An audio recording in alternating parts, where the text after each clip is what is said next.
Ang sarap! Takam na ako dito. Na-cravings ako ng lechon manok kaya gumawa ako ng version ko namang inasal.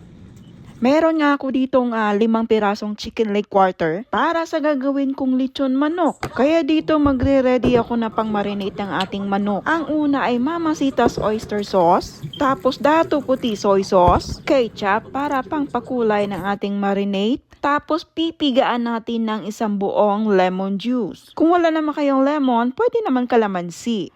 Black pepper, tapos 3 kutsarang brown sugar. Haluin ng mabuti hanggang sa matunaw ang asukal. Tapos, lagyan natin ng minced garlic. Tapos, tikman nyo muna ang mixture kung tama ba ang lasa. Mas maganda kasi kung mas matapang ang lasa, mas masarap ang manok. At dito, hinalo ko nga na mabuti at minasage ko yung manok para masigurado kung manuot yung marinate na ginawa natin. At binabad ko lang siya ng mga 12 hours. At dito nga, ang ginamit ko ditong pang grilled o pang roasted ng chicken ay itong Ninja Wood Fire. First time ko nga itong ginamit at nagpaturo ako sa asawa ko kung paano to i-operate. At dito kung sa nakikita nyo may nakasalang na nga 3 piraso. At every 5 minutes pinapahiran ko nga siya ng ginawa nating marinade mixture. Sa isang salang ay nakaset na siya ng mga 30 minutes. At ito na nga luto ng ating first batch. Diyos ko po, amoy pa lang nakakagutom na. Takam na ako. Ganito ang naamoy ko tuwing nabili ako sa Marinduque lechon manok dati. At dito nga nakapag-decide ko, tanggalin ko na nga lang tong nakapatong. Kasi nga itong 2 pirasong natira ay malalaki ang parte. Tapos bago ko siya i-on, pinahiran ko muna siya ng marinated mixture. At sa wakas, ito na luto na ang ating second batch. Dahil nga sa amoy pa lang, Diyos ko po, ramdam ko na ang gutom.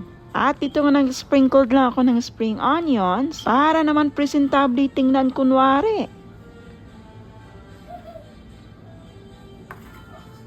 At syempre, hindi mawawala ang ating pambansang sausawan. At gusto ko sa sausawan ay may maraming kamatis. Tapos lagyan din natin ng cucumber, minced ginger, at onions. Dato puti soy sauce, and dato puti vinegar. Tapos kunting aji at lime juice. Pero kung wala kayong lime juice, pwede naman kalamansi. Haluin ng mabuti, pwede naman dagdagan ng asin kung natatabangan kayo. Mas maganda sana kung mayroong siling labuyo para maanghang, kaso nga walang available dito sa US. Ang hirap maghanap. Ang sarap! Takam na ako dito.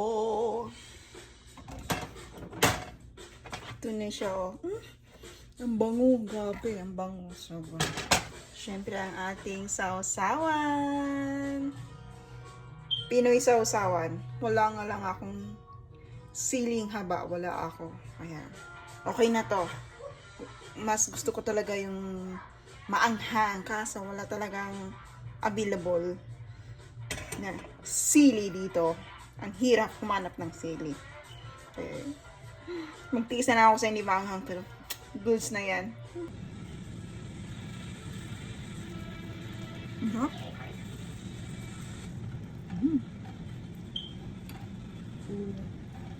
Sausawan.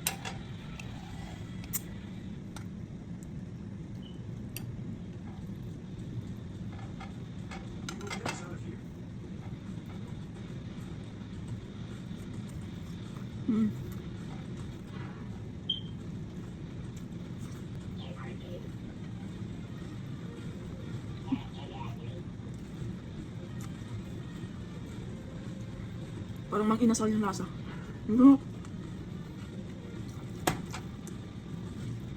Tapos yung manok, napakalambot. Lambot ng manok. Tapos kitang-kita mo talagang lutong-luto. Lutong-luto yan.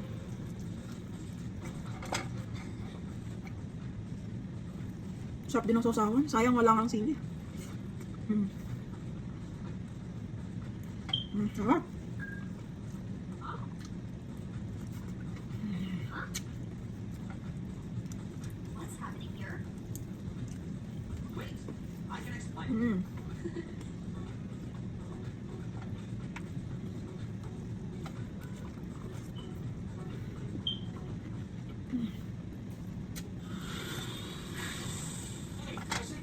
Until the chicken salad sub is back. And in fact, this is still a fresh in store and loaded with slow roasted whole white meat chicken.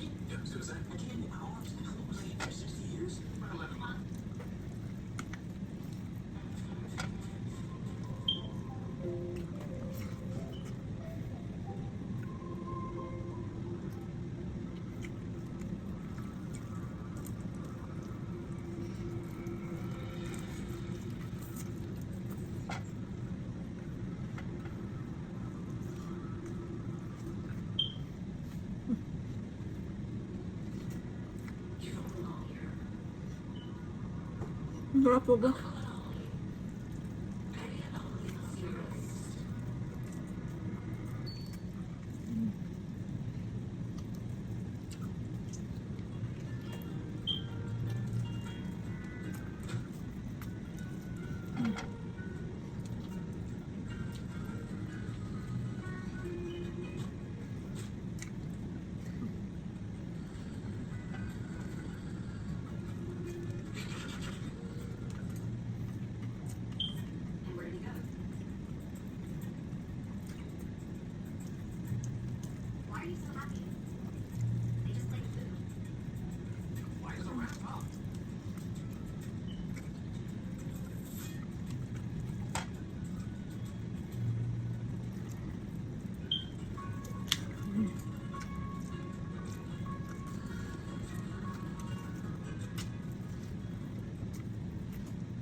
Gusto ko pa sana kumain ng